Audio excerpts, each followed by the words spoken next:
All right, it is Severe Weather Awareness Week this week, so we brought meteorologist Greg D over to chat with us about it. Thanks for coming by. Thank you for having me. It's great to be here. First time on the show. It is my first time. Yeah, very excited. We love that. People do. They think that we always get to see each other, and we're in two literally never run into each other. Yes, Never. there's So a it's huge so wall good to between see us. you. Yes, I'm so glad to be here. This was, in for fact, having the first time I ever met you. me. It really is. Isn't that crazy? Yes, we love that. But this is an important topic, what we're talking about this week. Yeah. We know severe weather all too well here in Florida, but this week is really kind of focused on just getting our minds around all of the severe weather that can happen here. And that's the thing, right? I mean, I think we think severe weather, we think Florida, we always immediately go to hurricanes. Yeah. But we get all types of severe weather here in the Bay Area, and so many new people move all the time, and they think, oh, I left that behind. This is just hurricane country. But really, you know, some of the things that we talk about this week, the lightning, the marine hazards, these are things that we will encounter more often on a daily basis than a hurricane. Right? Okay. Many of us will be here. We may not see a hurricane for 2 to 3 years sometimes. But in the summer, for instance, we'll see a thunderstorm near our house 70 times. Wow. And that thunderstorm each time will produce lightning or strong winds or a tornado or heavy rain. And it's those hazards that I think we really need to pay attention more often. Yeah, we're just not thinking about that. We're thinking about, exactly, the hurricanes. Yeah. So that's where we're at Monday. Yeah. Monday is about lightning. Monday lightning, and that to me, honestly, is one of the hazards that is most important to me. So I'll give you some stats. Almost twice as many people in Florida get hit by lightning than the next state. We lead the nation. More than 2/3 of the people that are struck by lightning are doing a leisure activity. They're not working. Of those leisure activities, 34% are out on the water. And this is why Florida needs to pay attention. That was going to be my question. We always hear how we're the lightning capital. I was going to ask why. Do we actually have more storms, more lightning strikes, or is it just because of our lifestyle? And it seems like you're leaning towards the latter. The lifestyle, it's a combination of both, really, you know, Natalie, because we get the sea breezes. And on the West Coast, they tend to collide more than on the East Coast. So we get more storms on the West Coast. And then, like what you said, we are outside all the time, right? We all have beautiful backyards, beautiful towns, beautiful parks nearby. The water is so inviting. And you can be out there at all times of the year. And the thunderstorms happen so often, I'm guilty of it too.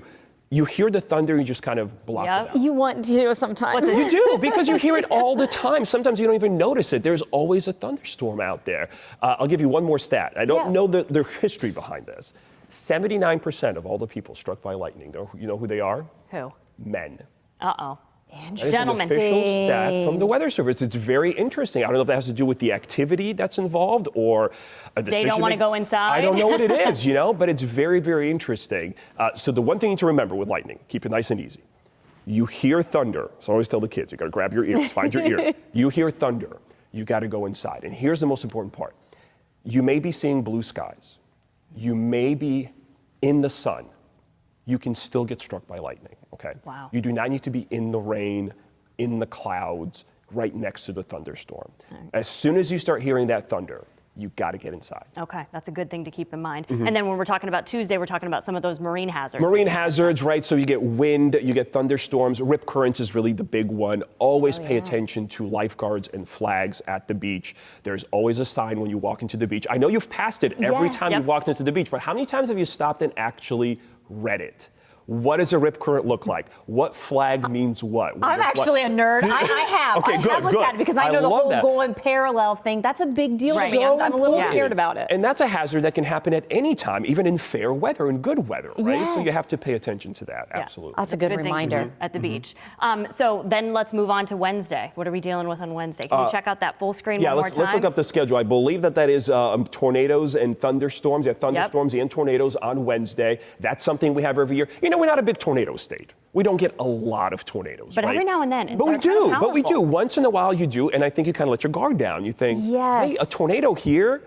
And I'll tell you, coming from the Midwest, I feel like a lot of my friends who've also been from the Midwest, we're used to F3, F4s. And so when you hear that tornado warning, sometimes it does set panic. So I've even told myself, well, it's not as big, or I've told others, might not be as big as what we're used to. But again, you have to still be vigilant and stay attention, aware. right? Go inside at least. Stay away from windows, just those simple things. Because even a small tornado tree branch breaks, a pool chair outside goes flying. You don't want to be out there. You hit a window. You just got to keep it safe with that.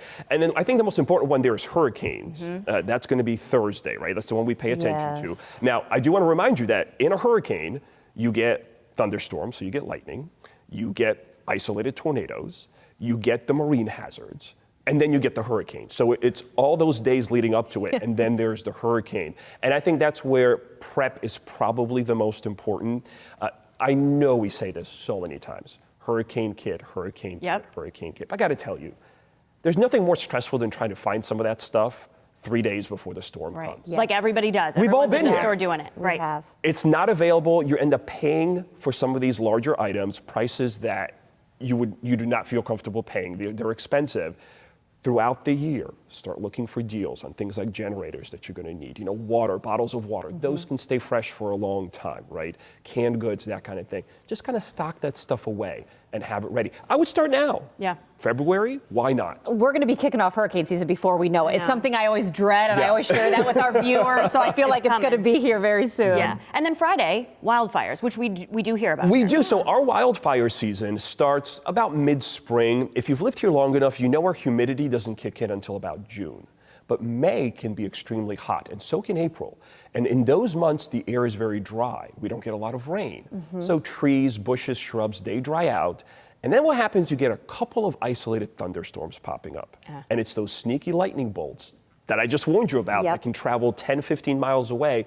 That's how typically those get started. Now, for most of us, that is not a hazard we're going to deal with. If you live in a city, in a neighborhood, that's going to be out in the middle of nowhere in most cases. But it is something to be aware of. I think as a Floridian, one of the things I've learned is that during the spring, just being outside, you smell a lot of smoke. Yeah. It's both the controlled burns that are happening at the same time and some of the wildfires that are going on. You will see or smell smoke from time to time, March, April, and May. Well, I'm going to think of Greg now when I smell smoke outside. I'll be like, is Greg Dean near? You know what? We're sure glad, though, you stopped by our set. Yeah. Glad to be here. Stay safe, everybody. Make sure you pay attention to our weather updates throughout the season, and we're all going to be safe. Yeah, we appreciate you taking some time to come talk with us. Thanks.